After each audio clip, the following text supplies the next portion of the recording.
পৃথিবীর কোন সম্পদ দিয়া আপনি জীবনের সমস্ত মুসিবত থেকে বাঁচবেন? পৃথিবীর কোন সম্পদ দিয়ে আপনি জীবনের যা যা লাগে সব পাবেন? আচ্ছা, কি পরিমাণ সম্পদ হইলে আপনি কালকে বিশ্ব সুন্দরীকে বিয়ে করতে পারবেন? কি পরিমাণ সম্পদ হলে আপনি কালকে আমেরিকার প্রেসিডেন্ট হইতে পারবেন? তো দুনিয়াতে কোনটা হইলে আপনি সব সম্ভব? আর রাসূল বলেন তাজজিকা মিন কুল্লি শাই, সব ইবাদতের মোকাবেলা যথেষ্ট।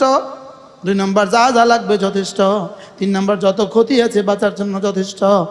একজন মানুষের জন্ম থেকে মৃত্যু পর্যন্ত, মৃত্যু থেকে হাসর পর্যন্ত, হাসর থেকে ফুলসিরাত পর্যন্ত, ফুলসিরাত থেকে জান্নাতে যাওয়া পর্যন্ত যা যা লাগে সব হাতের ভিতরে আছে। এজন্য আল্লাহর নবী বলেন, কোন মানুষ যদি ফজরের পরে সূরা ইখলাস পড়ে 3 বার, সূরা ফালাক পড়ে 3 বার, সূরা নাস পড়ে 3 বার, এই 3টা সূরা যদি কেউ সকালে 3 বার 3 বার 3 বার পড়ে, ফজরে 3 বার, আর জোহরে শুধু 3 বার, একবার একবার একবার, আসরে একবার একবার একবার, মাগরিবে আবার 3 বার 3 বার 3 বার, এশা একবার একবার একবার, ঘুমাবার সময় একবার একবার একবার, আল্লাহর নবী বলেন তাজজিকা মিন কুল্লি শাই, যাও কথা দিলাম এই 3টা সূরা তোমার জীবনের জন্য যথেষ্ট হয়ে গেল।